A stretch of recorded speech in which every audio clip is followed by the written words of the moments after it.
वालेकुम guys, welcome to my channel the chemistry world. जो आज का हमारा टॉपिक है जो हमने डिस्कस करना है वो है Lowry Bronsted concept of acids and basis. तो पिछली जो वीडियोस थी उनमें हमने केमिकल इक्विलिब्रियम के बारे में पढ़ा था और लास्ट जो वीडियो थी उसमें हमने डिस्कस किया था कि हमारा जो pKa और pKb का कॉन्सेप्ट है वो क्या होता है। ठीक है, तो ये जो लाउरी ब्राउनस्टेड कॉन्सेप्ट है ये भी उसी से रिलेटेड है, लेकिन ये हमें एक न्यू चीज़ के बारे में बताता है। ठीक है, तो आज का जो हमारा टॉपिक है वो है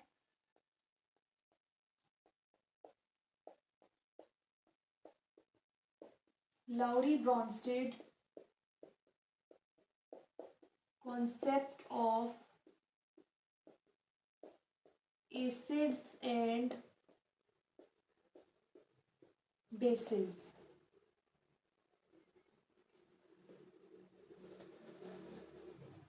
ठीक है, तो हम सबसे पहले यहाँ डेफिनेशन की बात कर लेते हैं कि ये कॉन्सेप्ट हमें क्या बताता है।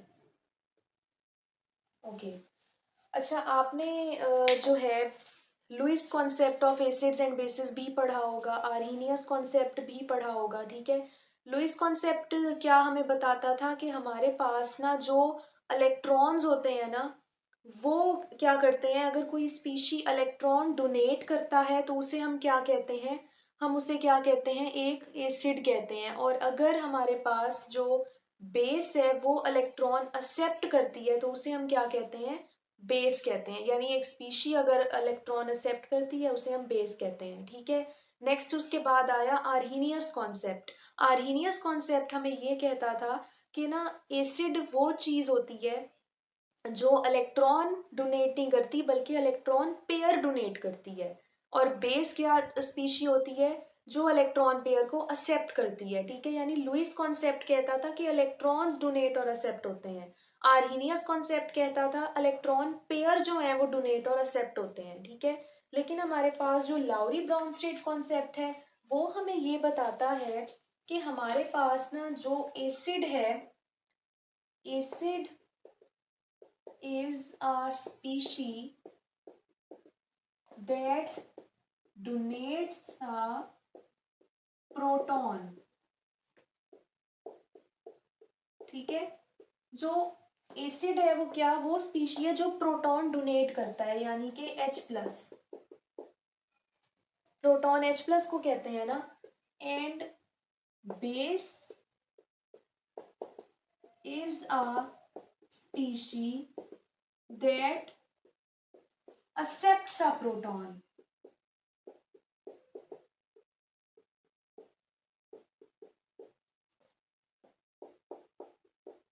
यानी कि H+। ठीक है, तो अब हमारे पास जो डेफिनेशन क्या है लाउरी ब्राउनस्टेड कॉन्सेप्ट की, कि हमारे पास जो एसिड है वो डोनेट करता है प्रोटॉन, और बेस जो है वो क्या है, एक ऐसी स्पीशी जो प्रोटॉन को एक्सेप्ट करती है। ठीक है, तो अब हम इसकी मैथमेटिकल डेरिवेशन देख लेते हैं कि ये किस तरह पॉसिबल है। ठीक है, तो अब हमारे पास आ जाता है मैथमेटिकल डेरिवेशन। ओके, अब अगर मैथमेटिकल डेरिवेशन को स्टार्ट करने से पहले हम इसका थोड़ा सा बैकग्राउंड देख लेते हैं। ठीक है, हमने जो पिछली हमारी लास्ट वीडियो थी उसमें हमने डिस्कस किया था कि हमारे पास ना जो एसिड होता है ना वो वाटर में जब डिसोसिएट हो जाता है तो वो आयंस प्रोड्यूस करता है। ठीक है, तो अब हम देख लेते हैं कि वो किस तरह, ये रिएक्शन हमें इधर हेल्पफुल किस तरह है। ठीक है, अगर हमारे पास एक एसिड है फॉर एग्जांपल HA, ठीक है, मैंने उसे वाटर के अंदर डिसॉल्व करवाया तो मेरे पास क्या प्रोड्यूस हुआ, H3O+ एंड A-।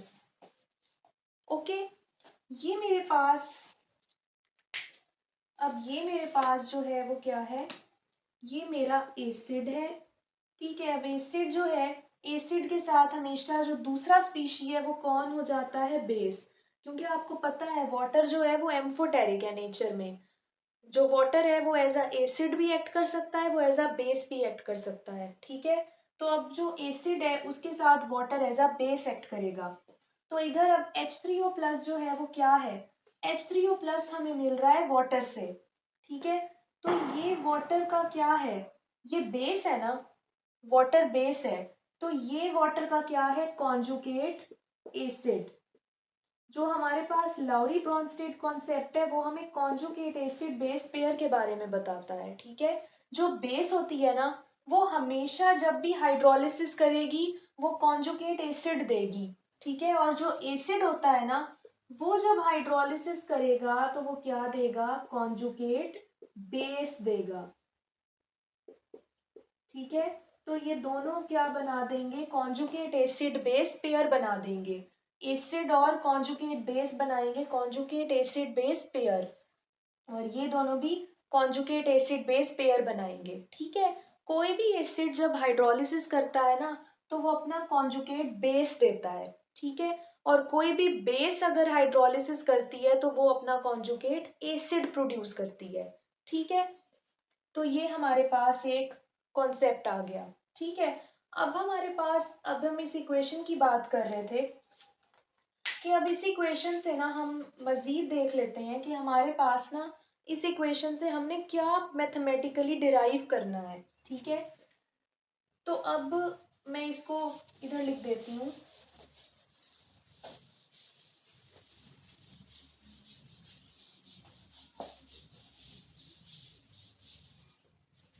ठीक है, मैंने अब एक इक्वेशन जो है वो एज इट इज लिख रही हूँ।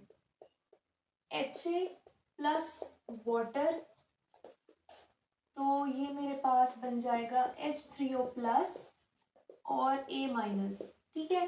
तो ये एसिड है, ये बेस है, फिर ये उस बेस का कॉन्जुगेट एसिड है, और ये HA बना रहा है कॉन्जुगेट बेस, ठीक है। ये आपको समझ आ गई होगी।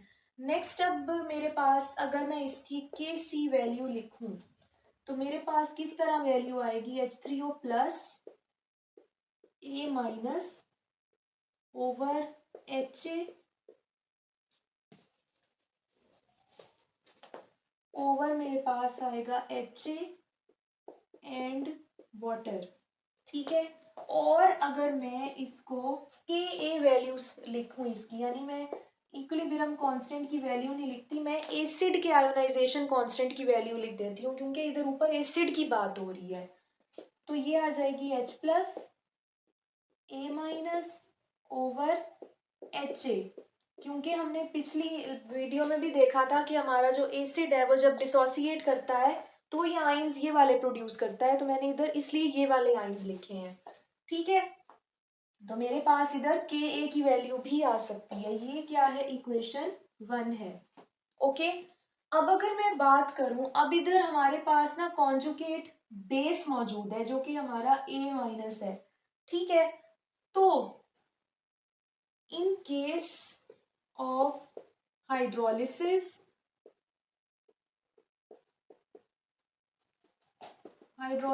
ऑफ अ कॉन्जुगेट बेस,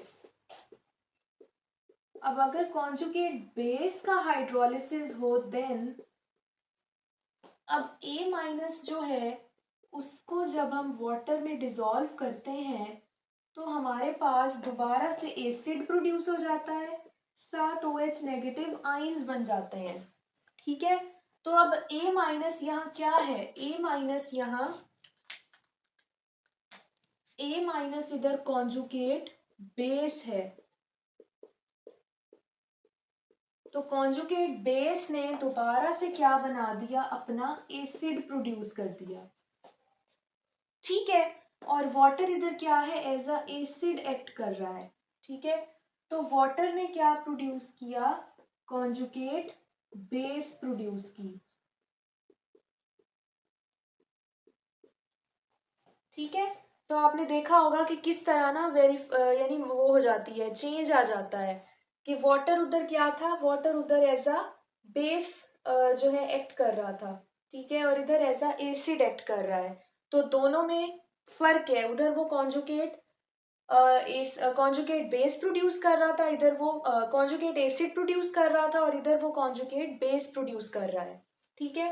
तो ये हमारे पास आ गया। के अब हम इधर के बी की वैल्यू लिख सकते हैं, क्योंकि हमारे पास यहाँ बेस की बात हो रही है, ठीक है, ये कॉन्जुगेट बेस है। तो के बी की वैल्यू हमारे पास क्या आएगी, H A O H minus over A minus, क्योंकि हम वाटर को मेंशन नहीं करते, हमने पिछली वीडियो में ये देखा था। तो ये हमारे पास आ गई इक्वेशन नंबर 2।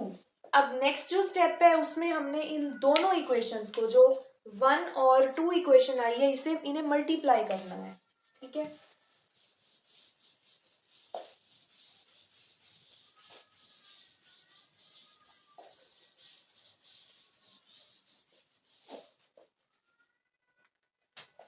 अब हमारे पास है multiply both equations 1 and 2 we get. तो हमें क्या मिलता है अब, K A multiply K B is equal to, अब हमारे पास जो है के ए की वैल्यू क्या है, H plus A minus over H A, और के बी की वैल्यू हमारे पास क्या आई थी, H A O H minus over A minus, ठीक है। तो अब इधर बहुत सी टर्म्स ना कैंसिल हो रही हैं, जैसे एच ए से कैंसिल हो जाएगा, ए नेगेटिव से कैंसिल हो जाएगा। तो अब हमारे पास जो बाकी चीजें आती हैं वो क्या है, H प्लस की कंसेंट्रेशन और OH नेगेटिव की कंसेंट्रेशन, ठीक है। अब ये दो कंसेंट्रेशंस आपको कोई चीज याद दिलाती हैं कि ये दोनों किसके बराबर है। हमने लास्ट वीडियो में ये देखा था कि हमारे पास जो H प्लस और OH नेगेटिव की कंसेंट्रेशन है वो किसके बराबर होती है, एक और कांस्टेंट के बराबर, जिसे हम कहते हैं आयोनिक प्रोडक्ट ऑफ वाटर या डिसोसिएशन कांस्टेंट ऑफ वाटर। तो ये हमारे पास इसके इक्वल आ गई, ठीक है। तो ये हमारी इक्वेशन नंबर 3 है, ओके। नाउ अब हम करेंगे, now applying log on both sides of equation number 3।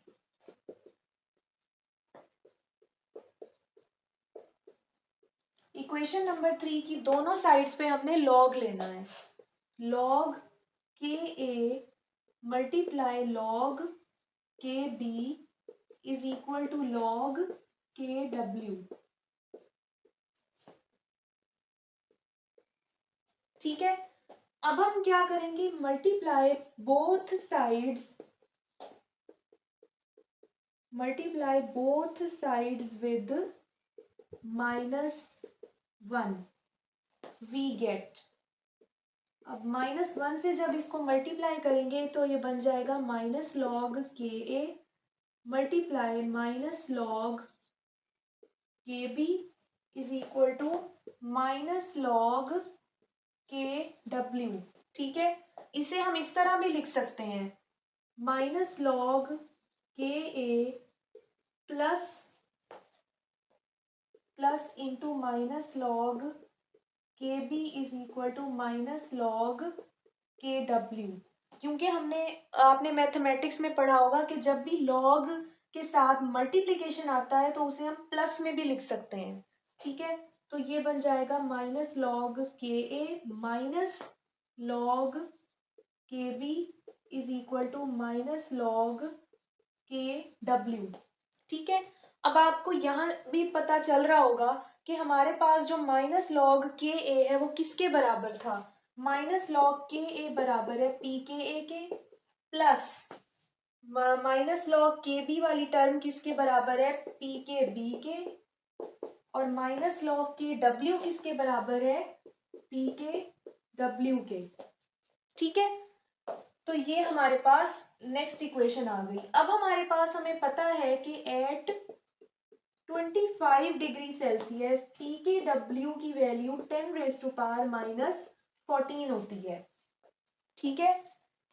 बल्कि ये के डब्ल्यू की वैल्यू है, पी के डब्ल्यू होता है 14, ठीक है। तो हम इधर लिख सकते हैं ना, पी के ए प्लस पी के बी इज इक्वल टू 14। ठीक है, तो अब ये जो हमारे पास इक्वेशन है ना, ये लाउरी ब्राउनस्टेड कॉन्सेप्ट है। ठीक है, लाउरी ब्राउनस्टेड कॉन्सेप्ट ने हमें क्या बताया था कि हमारे पास जो एसिड है वो क्या करता है, वो इलेक्ट्रॉन प्रोटॉन को क्या करता है, डोनेट करता है। तो हमारे पास जो पूरी हमने इक्वेशन इधर देखी, उससे हमें क्या पता चल रहा है कि हमारा पी के ए कहाँ से आया, पी के ए और पी के बी जो है वो किसके बराबर है, 14 के। प्रोडक्ट यानी कि जो हमारा वाटर का आयोनिक प्रोडक्ट आएगा 14, वो एसिड की स्ट्रेंथ और बेस की स्ट्रेंथ के बराबर होगा जब हम उसको हाइड्रोलिसिस करवाएंगे उसका, यानी कि जब हम एसिड और बेस को क्या करेंगे, वाटर में ऐड करेंगे, तो हमारे पास जो है क्या होगा, उनका आपस में रिलेशन होगा। ठीक है, कि उनकी जो एसिड और बेस दोनों की स्ट्रेंथ है वो मिलके क्या बनाएगी, वाटर का डिसोसिएशन कांस्टेंट बनाएगी जो कि 14 होता है। ठीक है, ये हाइड्रोलिसिस के केस में, ये वाली इक्वेशन हाइड्रोलिसिस के केस में एप्लीकेबल है। ठीक है, ओके, तो अब हमारे पास जो है ये वाली इक्वेशन आ गई। अब इस इक्वेशन से हमें ये पता चलता है कि हमारे पास जो के ए है वो इनवर्सली प्रोपोर्शनल है के बी के। ठीक है, यानी कि अगर अच्छा इधर हम बात कर रहे थे एसिड और बेस की, इधर हमने कॉन्जुगेट एसिड बेस पेयर की बात करनी है। ठीक है, तो इसका मतलब अगर हमारे पास एक कॉन्जुगेट एसिड है जिसकी वैल्यू पी के ए है, ठीक है, और उसकी एक बेस है जो कि हमारे पास यानी एक बेस है, उसने कॉन्जुगेट एसिड प्रोड्यूस किया है, तो हाइड्रोलिसिस रिएक्शन में क्या होगा, उनकी जो स्ट्रेंथ है वो हमारे पास डिसोसिएशन कांस्टेंट ऑफ वाटर के बराबर आएगी। ठीक है, यानी उनकी स्ट्रेंथ मिल के 14 आएगी हाइड्रोलिसिस में। तो इससे हमें ये पता चला कि हमारा जो के ए है वो इनवर्सली प्रोपोर्शनल है के बी के। कैसे, अगर हमारे पास इधर कॉन्जुगेट एसिड हो, ठीक है, और इधर मेरे पास के बी की जगह एक बेस हो जिससे ये कॉन्जुगेट एसिड बना है। ठीक है, तो अगर कॉन्जुगेट एसिड की स्ट्रेंथ ज्यादा है तो मेरे पास जो बेस है वो काफी वीक होगी। ठीक है, अगर कॉन्जुगेट एसिड स्ट्रॉन्ग है तो मैं मुझे वो कहाँ से मिला होगा, एक वीक बेस से मिला होगा। ठीक है, और अगर मेरे पास कोई कॉन्जुगेट बेस है, कॉन्जुगेट बेस है मेरे पास, कॉन्जुगेट बेस मेरे पास है और उसको मैंने एक एसिड से लिया है, मैंने उसे एक एसिड से लिया है। ठीक है, और अगर वो एसिड जो है वो काफी स्ट्रॉन्ग है तो मेरे पास जो कॉन्जुगेट बेस होगी ना वो काफी वीक होगी। ठीक है, तो ये इस तरह रिलेशन ये बताता है। तो नेक्स्ट हमारे पास ना रिलेशंस है, जो ये वाला रिलेशन हमें प्रूफ करता है।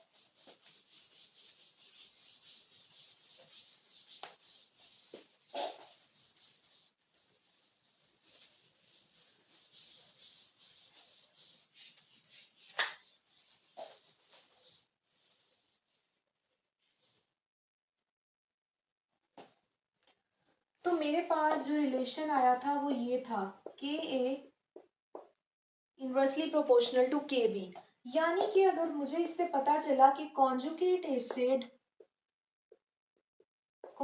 acid of a weak base is a strong acid, कि मेरे पास अगर कॉन्जुगेट, जो मैंने अभी बताया आपको, कि मेरे पास अगर कॉन्जुगेट एसिड जो है वो क्या है, किसी वीक बेस से आया है तो वो खुद स्ट्रॉन्ग होगा।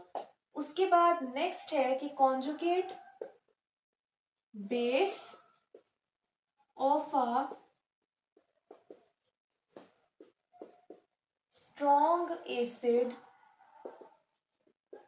is a weak base। ठीक है, कि अगर मेरे पास जो कॉन्जुगेट बेस है वो किसी स्ट्रॉन्ग एसिड से आई है तो वो खुद वीक होगी, क्योंकि ये इनवर्सली प्रोपोर्शनल है दोनों आपस में। ठीक है, उसी तरह मैं बात करूं, अगर conjugate acid of a strong base is a weak acid, ठीक है, कि अगर मेरे पास जो है एक स्ट्रॉन्ग बेस से कॉन्जुगेट एसिड आया है तो वो खुद वीक होगा, और मेरे पास अगर base conjugate base of a weak acid is a strong base, मेरे पास अगर मेरी कॉन्जुगेट बेस जो है वो किसी वीक एसिड से आई है तो वो खुद क्या होगी, स्ट्रॉन्ग होगी। तो ये जो रिलेशंस है ना, ये आपस में इनवर्सली प्रोपोर्शनल है। ठीक है, जो वीक बेस है वो स्ट्रॉन्ग कॉन्जुगेट एसिड देगी, जो स्ट्रॉन्ग एसिड है वो वीक कॉन्जुगेट बेस देगा, जो स्ट्रॉन्ग बेस है वो वीक कॉन्जुगेट एसिड देगी, और जो वीक एसिड है वो स्ट्रॉन्ग कॉन्जुगेट बेस देगा। ठीक है, तो ये लाउरी ब्राउनस्टेड कॉन्सेप्ट ने हमें एक नई चीज बताई, जो हमारे पास ना हाइड्रोलिसिस रिएक्शन में देखी जाती है। कि अब हम इससे पता चल गया कि अगर हमारा वीक बेस हम यूज कर रहे हैं ना, तो अगर उसका हाइड्रोलिसिस करेंगे तो हमें क्या मिलेगा, स्ट्रॉन्ग एसिड मिलेगा। तो हाइड्रोलिसिस अच्छा होगा, ज्यादा स्ट्रॉन्ग एसिड होगा तो हमारे पास प्रोटॉन डोनेशन भी ज्यादा होगी, रिएक्शन काफी अच्छा होगा। अगर मेरे पास जो स्ट्रॉन्ग एसिड है उसका मैंने हाइड्रोलिसिस करवा दिया तो मुझे पता चल गया मेरे पास एक वीक बेस आएगी। ठीक है, मेरे पास जो प्रोटॉन्स हैं उन्हें एक्सेप्ट करने वाला क्या होगा, कम से कम होगा, तो मेरे पास रिएक्शन जो है वो काफी स्लो होगा। ठीक है, तो इससे acid conjugate acid base pair की इंपॉर्टेंस काफी ज्यादा है, उससे हमें हाइड्रोलिसिस में और अपने रिएक्शंस में जो है वो काफ़ी हेल्प मिलती है। मुझे उम्मीद है कि आपको ये वाला जो लेक्चर है वो समझ आया होगा, और मेरे चैनल को लाइक शेयर सब्सक्राइब ज़रूर करें, और मुझे कमेंट सेक्शन में ज़रूर बताएं कि आपने और कौन कौन सी वीडियोस देखनी है। ठीक है, मेरे चैनल को ज़रूर सब्सक्राइब करें ताकि मुझे मोटिवेशन मिले, मैं ज़्यादा अच्छी वीडियोस आपके सामने लेकर आऊँ। अभी मैं सिर्फ बेसिक केमिस्ट्री जो है ना वो आपको पढ़ा रही हूँ। जो एडवांस्ड लेवल की केमिस्ट्री है वो मैं बेसिक पढ़ा के फिर आपको पढ़ाऊंगी, ताकि आपको बेसिक्स पता हो और फिर आपको एडवांस लेवल जो है वो आसानी से समझ आ सके।